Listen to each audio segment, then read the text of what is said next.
Prison Performing Arts, next on CityCorner.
Hi, I'm Sarah Thompson, and welcome to CityCorner. Today we're going to learn more about Prison Performing Arts and their work to enrich the lives of youth and adults in Missouri's criminal and juvenile justice systems. And they do this through the performing arts, and they call it building a second act. And so we're going to learn all about that today in their programs today. I'm joined by their Executive Director, John Wolbers. He's the new Executive Director, and congratulations on your new position. Thank you. I'm happy to be here. And thank you for being here. We were looking at that great montage. You have so many videos and photos, and your website has such rich examples of the work that the organization does. But just kind of briefly describe what Prison Performing Arts and what it does, what it is and what it does. Absolutely. We were founded in 1999. And we, like you said, our motto is dedicated to providing second acts through the arts. So we work with incarcerated adults, justice-involved youth, and now also alumni with reentering citizens to provide community, multidisciplinary arts programming that promotes literacy, community building, confidence, public speaking skills, and also just really helps them get in touch with their emotions, helping them process through the experiences that they've had, and really help envision a better future for themselves. Mm-hmm. We always talk about, I think, time and time again on this show, we talk about the arts being a way to bring people together, and sometimes we don't necessarily think about it in all these different capacities, as you've just described. So, I mean, when you're going to work with both youth and adults, and we're going to kind of delve into some of those programs, is there a director setting a play? Is it a team of people working? How does this all actually work? And then does the public come and see the play? How does it? Yes. To short answer, longer answer, we actually have a giant breadth of programming that we do. With nutshell, with our youth programming, it's mainly classes to help them navigate through the experiences that they're going through with the justice system, helping them have some more confidence that they can, when they return home, hopefully they will stay returning home. And we actually have a 100% return home rate for all of our youth programming for the students that choose to participate with us. Oh, that's fantastic. And then with our adult programming, we have a couple different programs. Some that are classes that really help those who are in the transition center prior to reentry envision a better future for themselves, helping them have some of those skills that will help them be more successful when they do re-enter to reduce recidivism. And then we also, within the incarcerated system itself, do produce full feature plays as well. Okay, you have we'll take a look at a trailer in a second, but tell me about this documentary, and then we'll take a look at the trailer. Who created this, and what is it about as it relates to prison performing arts? Absolutely. Filmmaker Lisa Boyd did this documentary, began filming several years ago, and focused mainly on the women in Vandalia. And it primarily focuses on them, their journey, both in their own lived experiences, how they became incarcerated, but then also how they became connected to prison performing arts, some of whom were new to the program, some who have been participating with us for years. And as they go through the process of creating a brand new work, it was actually called Run on Sentence by playwright Stacy Lentz, who went in, interviewed all of the participants, got to really know their stories and what it's like to be incarcerated, and then kind of give those who are not incarcerated, general society, like, what is that experience like? You know, we have all these TV shows and things that have a very slanted, untrue aspect of what being incarcerated is like. And so our goal in creating this piece was, one, to honor the women and their own lived experiences and stories, but also to help educate those of us who don't have that experience and what that's like, and help identify people as just people. No, that's a very good point. Well, let's go ahead. We've got that queued up. We're going to take a look at the trailer for the documentary. Here we go.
All right, so we were just taking a look at the trailer for the documentary. So this is available. People can watch this now. Where do they see it? Streaming live on Amazon, Peacock, and Tubi. Just released, I believe, 2 weeks ago. So you can watch it from the comfort of your own home, which a lot of times our audiences are not able to connect with our work from the comfort of their own home. So this is a way for us to really connect to the audience, which is also part of our mission, is helping educate society at large. Yeah, no, because I was going to say that when just going on your website, all the like photos and the video that you do have, it really takes you sort of behind that. And when I say curtain, and I don't mean no pun intended, but takes you behind that curtain, because I think we tend to think sometimes of individuals who are incarcerated as just living in this separate world, but we're all in the same world, in the same society. I think the organization does a great job with that. I want to focus, kind of hone in. We've gone into the different programs. So we've got the youth program, adult program. We're going to talk later in the show about arts and healing, as well as the PPA Alumni Theater Company. But for the youth program, so what ages are your programs? Are the youth? What age are they that you're working with in the programs? We work with middle schoolers and high schoolers primarily. Any of the youth that are involved in the justice system in the 5 facilities that are located in the St. Louis area. And we provide ongoing year-round programming that is multidisciplinary. So we have hip hop, spoken word, poetry, visual arts, performance arts, you name it. We have those classes that those students can then connect to and find those means of expression and healing through. And then you have teaching artists. Before you were executive director, you've had many hats, and you're very known in the theater community in St. Louis, but you were also a teaching artist, is that correct? Correct. I began with the company as an actor back in 2015 in a production of Or that Slightly Askew Theater Ensemble produced, and then was taken on tour to Vandalia. Then the women studied after Ben, who the play was about, who was the first woman published in the English language, and she actually went from being an incarcerated individual to being one of England's poet laureates over the course of the play. And it's a true story, so it was a perfect show to take on tour to them. They then began to produce some of Afroben's works themselves. Got it. Over the years, continued freelancing and then began writing curriculum for them, particularly once COVID began, so that they could continue working and learning and expressing themselves even when we couldn't be there in person, or when the digital technology just was not accessible in some of the facilities that we served. So we have a clip of that we're going to show in the second half. But before we wrap up this first clip, I want you to take a look at an excerpt from one of the videos that Prison Performing Arts has of a young man who's done one of the programs, and we want you to take a look at that. Here it is. I was on the wrong path entirely. Even after I was given a chance, I still had things going on. I didn't know what to do with my life and everything else, and felt like I was allowed a chance to explore my purpose. There was something really amazing that was happening in those classes in Hogan Street. because over time, yeah, it was about the music, I guess, but it definitely became a lot more than that. And it became about that brotherhood of understanding your past doesn't define you. I believe the PPA, they really gave not only me an opportunity, but they gave everyone the opportunity to, like I said, experience something different. Because everybody that goes down the wrong path, that's all they're used to. They're used to seeing the same thing, hearing the same thing. So to be given the chance to view something different, that made a difference in my life. It's such a nice clip. It really does show sort of the transformation that we can have in our lives, the building a second act.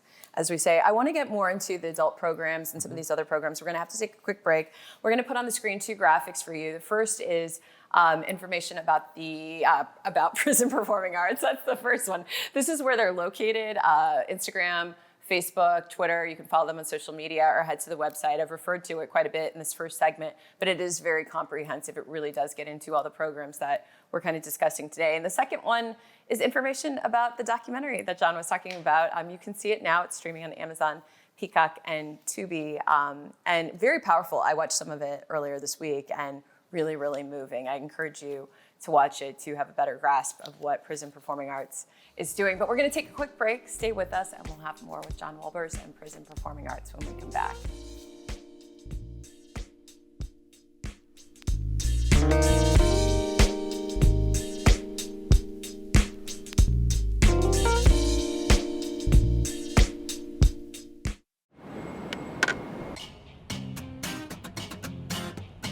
There's so many reasons to love St. Louis, you can't pick just one.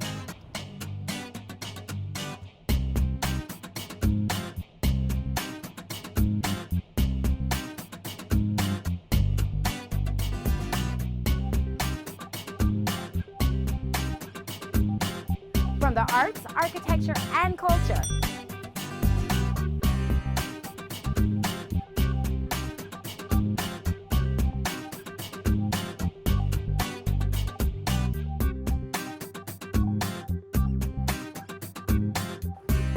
An all-new development, including the Cortex Community Center. And you're never too far from great music and entertainment.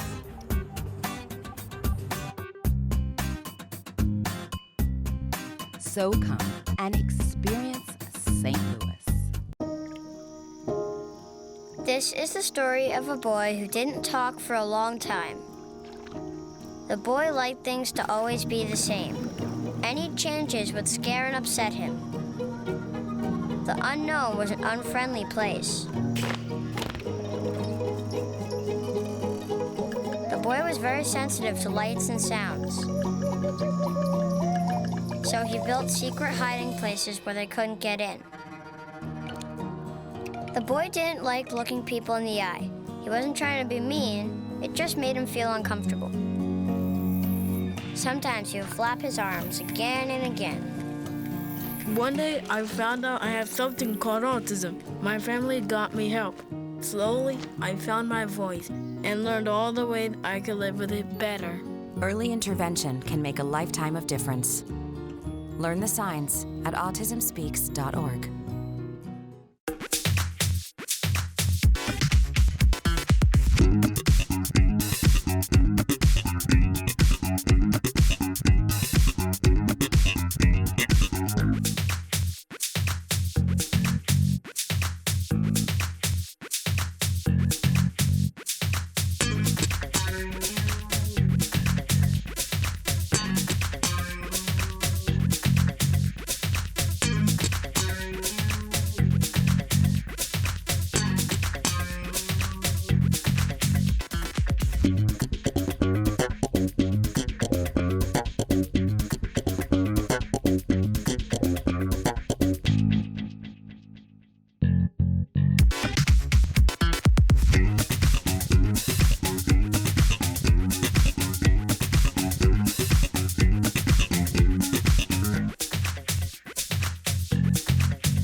Garden is loved by green thumbs and non-gardening types alike because you can play.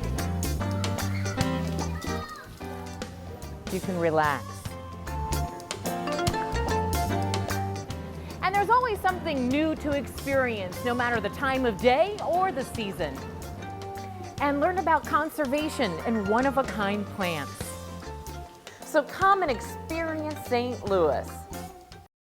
150 over 90. 180 over 111. 160 over 110. I had a stroke. This is what high blood pressure looks like. You might not feel its symptoms, but the results from a stroke are far from invisible or silent. If you've come off your treatment plan, get back on it, or talk with your doctor to create an exercise, diet, and medication plan that works for you. Go to loweryourhbp.org. If I would have followed a treatment plan, I would not be in this situation.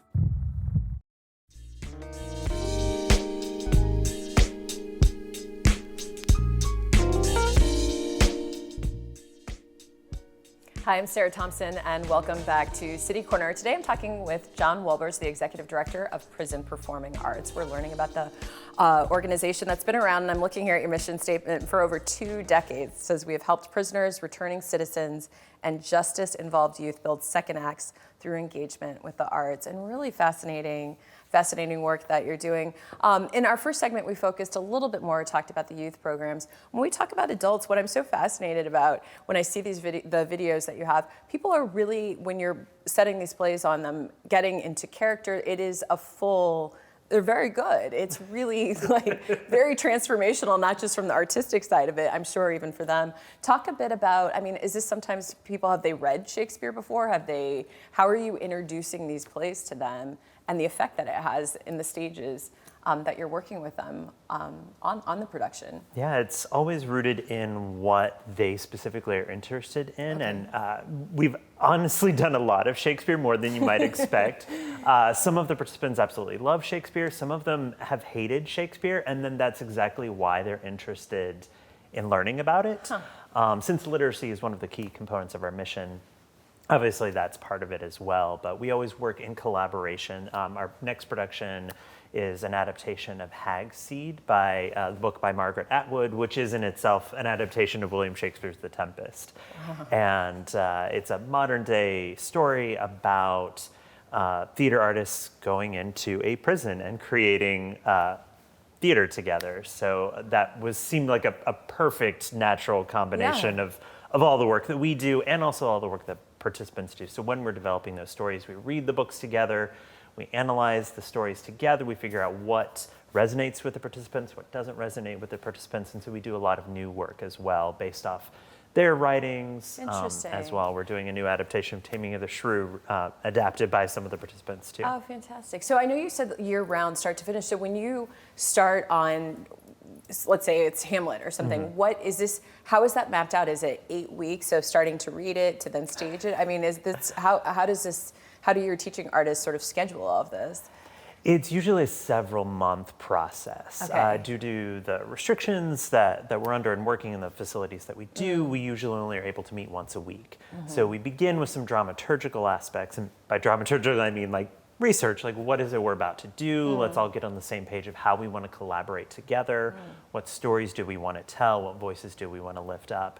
And then once everyone's on the same page with that, we dive into the script, the casting, rehearsing, and usually most of the designs are all created by the participants themselves as well. The scenic, the costumes, we do have, some professional theatrical things that we're able to provide and bring into the facilities, but a lot of the artwork is created by the participants themselves. I have this clip that I want to show, and the quality, I'm going to admit, is not great because it's from one of the, I think, the very earliest years of the organization. So we're going to have you take a look at it and maybe not play all of it, but just to give you a glimpse at how long this organization's been around and just the power and the work that we're doing. So let's take a look at that first one. Here it is.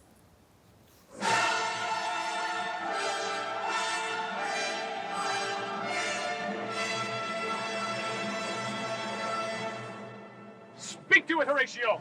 What a thou that you serve this time of night, together with that fur in one-like form, in which the majesty of Barry Denmark did sometime march. By heaven, I charge thee, speak. Now follows that you know young Fortinbras, holding the weak supposal of our worth, our thinking by our late dear brother's death, And I wanted to play that because, I mean, that harkens back to, I think, the very start, roughly, or close to the start of the organization, doing Shakespeare and being filmed. It's really fascinating. I mean, when you hear these stories, let's talk about the transformation that does happen. What are some of the comments after the process is done? And I realize it's ongoing, it's a program, but like, what do you hear the feedback afterwards? The feedback is beautiful, both from the audiences and the participants that we serve. The audiences are always just blown away at the quality of the productions. Obviously, the design elements are limited to being in a prison, but the performances are just first rate. They are giving their heart and their soul and their time to these productions, and the performances are beautiful and funny and heart-wrenching and true. One of the best productions that I've ever seen of Macbeth was actually with Prison Performing Arts. And then I cannot state how much the transformative process it is for the participants themselves. Just in their confidence of knowing that they are capable of doing so much more. Knowing that audiences, people, obviously their family and friends, but like people who don't even know are coming to support them, to see them as humans, to hear their stories, and know that they haven't been forgotten, that they're not invisible just because they've been judged for a mistake. And honestly, which of us haven't made mistakes? And so it's a really beautiful equalizer, particularly as they prepare for reentry into society and going into the alumni company, which I know we'll probably talk about a little later. No, I love how you describe that, because we talk about so much the arts when you're experiencing watching it, the transformation that happens, but in this case with the work that you're doing, when you are the one doing and creating the art, it's really so unique. It's really so unique. I have this clip of someone doing, I guess you can tell me it's not a radio play, but she's speaking into a microphone, and we're going to film it. I want to watch it because it's really, it's just, she's so in the character. So let's cue that up, and then we're going to talk about it when we come back. Here it is. My phone is ringing. It's Kim. She knows I'm lost. She tells me where she is. I am hysterical. She says she's sorry. She says she would have never let anything happen to me, and that it'll never happen again. She means well, but that's not true, because everyone's speeding through their own life, and I'm just getting up to speed. Life didn't stop for me. And it'll be sure not to stop for me again. I was going to say, if I had not prepared for this interview, I would have assumed she was a professional actor. I mean, really moving. You've worked with her several times. LaWanda Jackson is one of our most amazing success stories and now alumni. I absolutely adore her. And that piece is completely original of her lived experience and what that was like re-entering back into society. Since then, she's now performed with us several times as an alumni, and just recently she was hired as a professional director for a piece here in St. Louis as well. Wow. So she really is a great success story of being incarcerated for so long, working with Prison Performing Arts, and now starting to become a professional in the arts field. Really moving. That's really fascinating. I want, for the sake of time, to jump ahead to something. There is a video that we have of you leading. I think it's via Zoom. And the reason I pulled this clip is it's interesting to hear you talk about. I think it shows people how the instructional aspect of what happens. And I want to make sure we have that queued up in time. But I did want to play it because I think this goes back to when you were a teaching artist, not the executive director. But I do want folks at home to hear this because it really shows, even during the pandemic, how you were interacting with those participating in the program. So let's go ahead and take a look at that one. I made you do this activity. You get our imagination going. Yeah. Yeah. Imagination. Yeah. I think we just really got a bunch of. Yeah, getting your imagination going. Your imagination is a muscle, exactly, just like the muscles in your body. Imagination is a muscle that you can work out and use, and the more you use it, the more creative and imaginative you can be. And obviously for theater, there's a lot of, that's the point. But what other practical implications can imagination help you with? Like, you all had different careers and professions and families. Like, how can imagination help you in your everyday life outside of theater too? And playing. Tell me more. Yeah, like whenever you're playing, you can really envision what you're gonna do next, and you can see everything that's gonna come about. Maybe a problem. Absolutely, yeah. All right, and I wanted people to see that because it's really what it's, even during the pandemic, what your day-to-day is like. What do you want people to know about this program? When we talk, we've said so much transformational, it's transformational. What do you really want people to know, to understand about this organization that's been around for a couple decades now? That we're here, that our participants are here, that they are just normal, regular people who've been judged by their worst mistake, but that they still have so much to contribute to society, that they are beautiful individuals who can not just make amazing art, which I know is the primary focus of Prison Performing Arts, but that they really can be amazing members of society.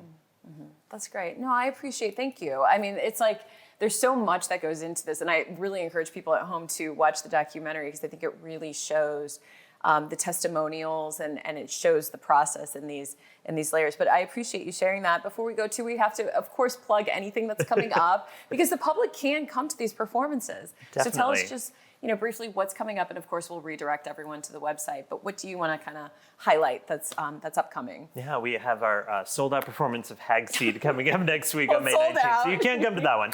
But we have an adaptation of Taming of the Shrew that's going to be June 30th. And actually prior to that, and that's at Vandalia in the correctional facility.